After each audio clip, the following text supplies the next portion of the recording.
और बात करेंगे इजराइल और ईरान कॉन्फ्लिक्ट की। ईरान और इजराइल कॉन्फ्लिक्ट में बड़ी खबर यह है कि ईरान के अटैक के 5 दिन के बाद इजराइल ने बहुत बड़ा हमला किया है। सवाल बहुत बड़ा यह है कि इस अटैक के इंडिकेशंस क्या हैं, कितना बड़ा ये अटैक किया गया, इस्फहान शहर पर जो अटैक किया गया है वहां से परमाणु सेंटर कितना दूर है, ये विश्व विस्फोटक ब्रेकिंग है।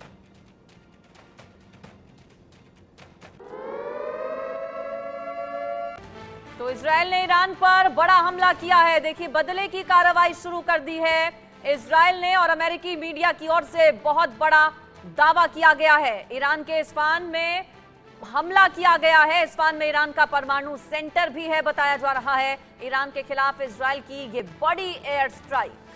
इस्फहान वही प्रांत है जहां पर नाटांज समेत ईरान की कई न्यूक्लियर साइट मौजूद है और इसीलिए पूरी दुनिया के लिए यह बहुत खतरनाक संकेत मिल रहे हैं। नाटांज ईरान के यूरेनियम प्रोग्राम का मुख्य हिस्सा है जहां पर यह अटैक किया गया है, जहां की एक्सक्लूसिव तस्वीरें आप देख पा रहे हैं। इससे पहले 14 अप्रैल को ईरान ने इजराइल पर 300 से ज्यादा मिसाइल और ड्रोन्स की बौछार की थी। इस दौरान इजराइल के नेवातिम एयरबेस को टारगेट किया गया था और इस बार ईरान के इस्फहान को टारगेट किया है इजराइल ने।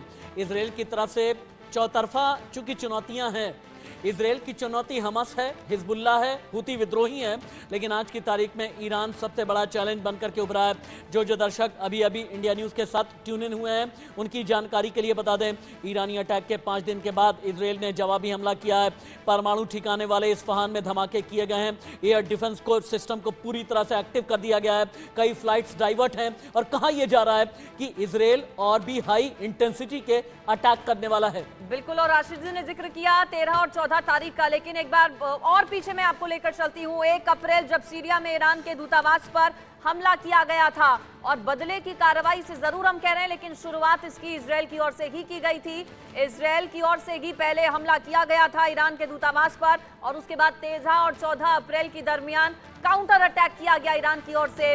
कई कोशिशें हुई, नेतन्याहू माने, अमेरिका की भी, लेकिन इजराइल ने नहीं सुनी और नेतन्याहू की ओर से लगातार बताया जा रहा है कि कोशिशें यही हो रही थी कि काउंटर अटैक फिर से किया जाए और अब बदले की कार्रवाई इजराइल की ओर से एक बार फिर से देखने को मिली है। इजराइल ने वाकई में ईरान के शहर इस्फहान को बना दिया है आज का बदलापुर। ये इजराइल का बदलापुर है। ईरान ने अटैक किया 5 दिन के बाद, अब इजराइल ने रिटेलिएट किया है। हालांकि इससे पहले 5 वॉर कैबिनेट की मीटिंग हुई। ईरान इजराइल की ये बहुत बड़ी खबर है। ईरान के बाद इराक पर भी जोरदार हमला किया गया है। इसे भी लेकर के आगे हम ब्रेकिंग न्यूज देंगे, लेकिन पहले वॉर रूम हेडक्वार्टर से दानिश रिजवी लाइव हैं। थोड़ी देर में ग्रुप कैप्टन यूके देवनाथ जो Iran Israel war zone expert हैं मेरे साथ में जुड़ने वाले हैं, लेकिन पहले दानिश का रुख कर लेते हैं। दानिश, इस्फहान शहर के बारे में बताएं आप।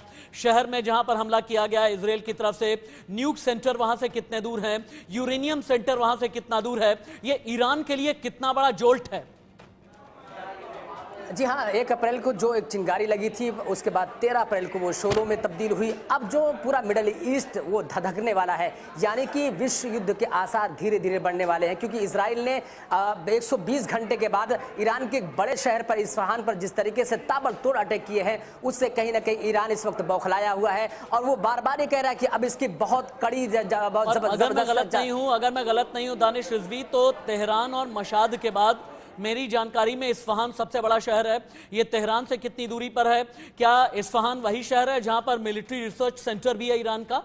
बिल्कुल, तेहरान से, ईरान की राजधानी तेहरान से तकरीबन 340 किलोमीटर के फासले पर है इस्फहान, जहां पर परमाणु संयंत्र का बहुत बड़ा जखीरा है और वहां पर उनके मिलिट्री बेस के बहुत सारे प्रमुख संस्थाएं भी हैं, जिसको लेकर वो बहुत अपने आप को सुरक्षित महसूस करता था। लेकिन जिस तरीके से इजराइल ने 120 घंटे के बाद एक जबरदस्त कार्रवाई की है, उसके बाद से, अगर मैं गलत नहीं हूं दानिश रिजवी, तो असल में इजराइल की नाक में दम ईरान की डिप्लोमेसी ने इतना नहीं किया जितना इस्लामिक रिवोल्यूशनरी गार्ड कॉर्प्स ने किया।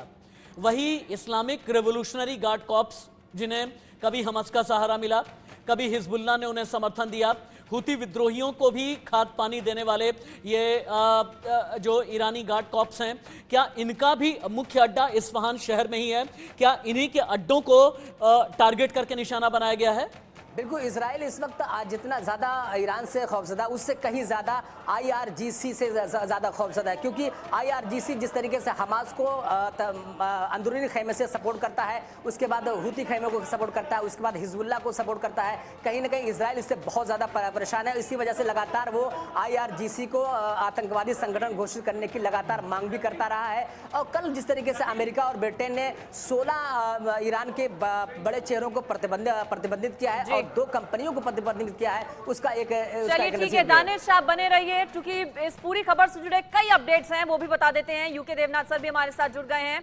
आऊंगी यूके देवनाथ सर इसके बाद आपके पास, लेकिन ईरान के बाद बताया जा रहा है कि इराक पर भी जोरदार हमला बोला गया है।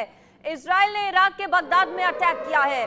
बगदाद में ईरानी अफसरों की बैठक चल रही थी और इसी दौरान बताया जा रहा है कि अटैक हुआ। इजराइल के अटैक से पूरे बगदाद में भगदड़ सी मच गई। मिडिल ईस्ट को लेकर के जो जानकारी अभी दानिश रिजवी दे रहे थे